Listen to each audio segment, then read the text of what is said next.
a Cosbem teve um crescimento meteórico do mercado, né? Nós rapidamente, em 99, a gente já foi capa da Finesta com uma obra da Rotif, uma obra grande. Na época era o arquiteto Paulo Duarte, que ainda era bem atuante na época. Ele era o consultor, ela foi capa, ela era a sede do Fleury, Laboratório Fleury, né? Foi uma obra que nós tomamos como aprendizado a questão do prazo. Prazo em obra, pega essa, gente, é sinônimo de qualidade. Com todos os desafios que tem uma obra, prazo é sinônimo de qualidade. E essa obra foi uma obra feita com fachada cortina, olha só que invertida, com a tampa para dentro ainda. Olha como o Paulo Duarte ainda estava preso ainda lá no passado, né? Em 98.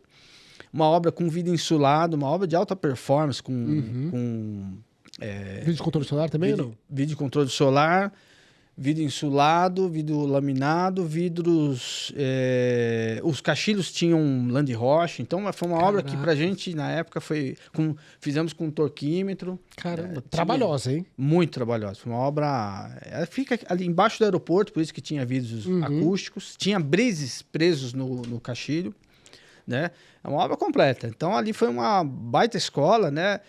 Nós começamos com serralheiros de fábrica já experientes. Então, a gente foi... Contratou do mercado. Pegamos do mercado gente muito boa. Então, de alguma forma, tinha uma expertise no pessoal de obra e fábrica, mas a parte de PCP, logística e tal, a gente não tinha. Não então, tinha a gente apanhou que nem criança. E a Rotif é um nome importante, né? Eu acho que deve ter tido alguma... com certeza. Inclusive, a obra era perto. A fábrica foi instituída no Jabaquara. No Jabaquara. Isso. Bom, logo depois dessas obras... E isso daí, você está falando que você saiu na capa em 99, na Fleury. Fleury, ela foi capa da Finesta. Na Finesta em 99. Mas, pessoal, só para você nasceu em 77? Eu nasci em 76. 76. Aliás, 12 de junho de 1976. Quem quiser mandar um presente vai ser daqui 12 de junho, dia dos namorados. Dia dos namorados. É um presente só que a André dá. Tá ótimo. É só um presente. Tá bom. Mulher é sortuda. Mas assim, porque, ó, pega a visão. Você em 96 entrou lá na SP Vidros. Na SP Vidros. Então você entrou com 20 anos na SP Vidros. Aliás, se o Salvador tiver vendo, né? O Salvador e o Paulo, um abraço para eles. Queria agradecer a oportunidade que eles me deram. Foram corajosos. Com 20 anos na SP Vidros. Com 22, você falou assim, mãe, sei de tudo, vão fazer fachada. Fachada. E assim, com 22 anos, pessoal, eu vejo os caras de 30 anos ainda morando na casa dos pais, aí não sabem nem o que é da vida, entendeu? Você com 22 anos, eu falo assim, vamos abrir uma empresa de fachada. E com 23, você já saiu fizeram uma obra que já saiu na capa da revista. Uma obra de... Então, pega a visão, pessoal. Acorda pra vida. 50 essa molecada toneladas. nova aí. E aí, o que acontece? Nós começamos, como a gente começou certos, mesmo não sabendo, nós começamos certo. Com serras italianas, com prensa. Maquinário bom. Maquinário bom, pantógrafo, tudo certinho, área técnica, área de venda. Vocês tiveram algum consultor para ajudar vocês nisso daí? Como é que foi? Então, nós tínhamos o know-how um disso na sócio, época? que eu trouxe dessa empresa, que ele estava saindo dessa mesma empresa que a gente trabalhava junto. Era uma família de serralheiros e ele veio como o nosso consultor, né? E a gente colocou ele numa sociedade, mas durou muito pouco tempo, por questões de visão. E aí eu comecei nessa jornada de fazer obras de alta performance muito rápido. A gente pegou o primeiro prédio, depois o segundo... E foi meteórico o negócio. Caraca. Começou a crescer assim. Exponencial, assim, foi gigante, rápido. Aí eu fiz o Empretec. Nossa, o Empretec foi...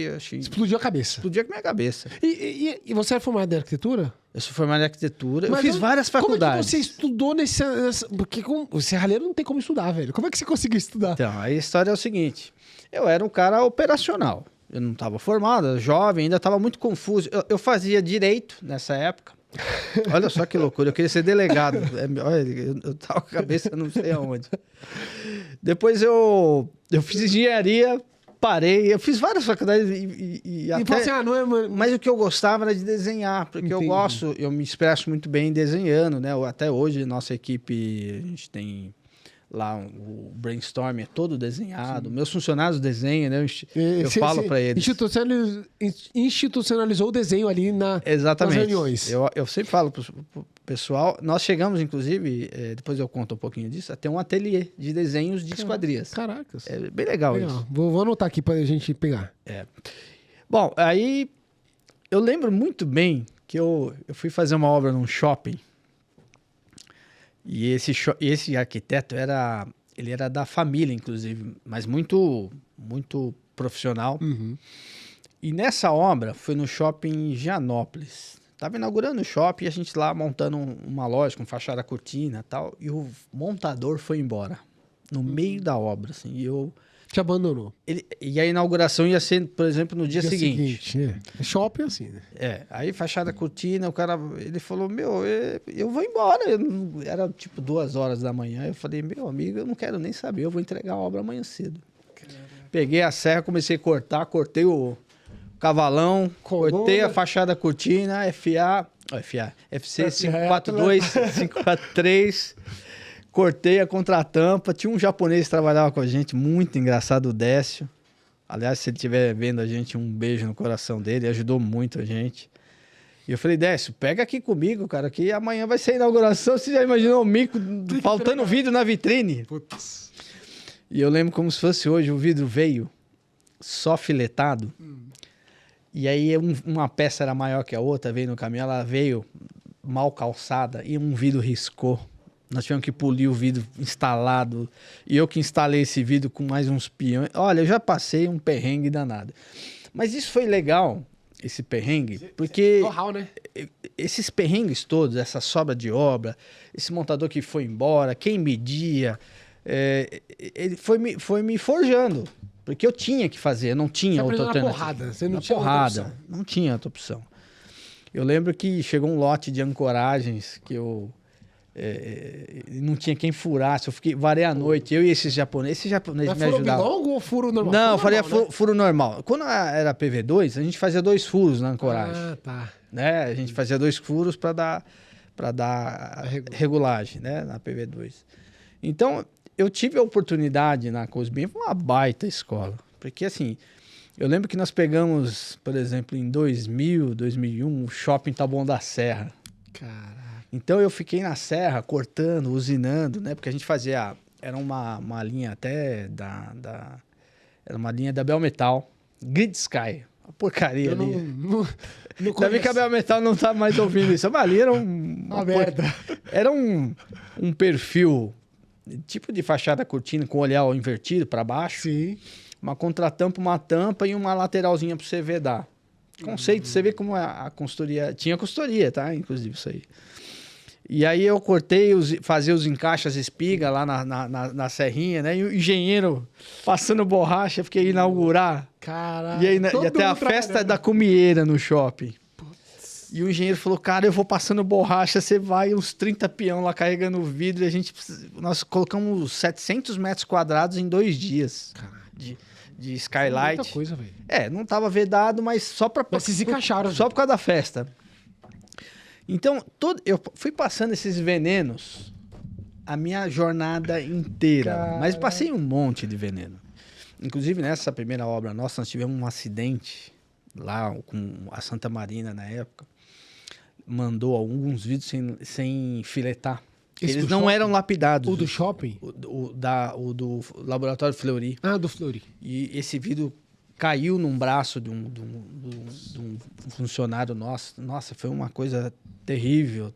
Mas cortou o braço. Cortou? Não amputou, mas foi um negócio bem... Mas você perdeu o movimento?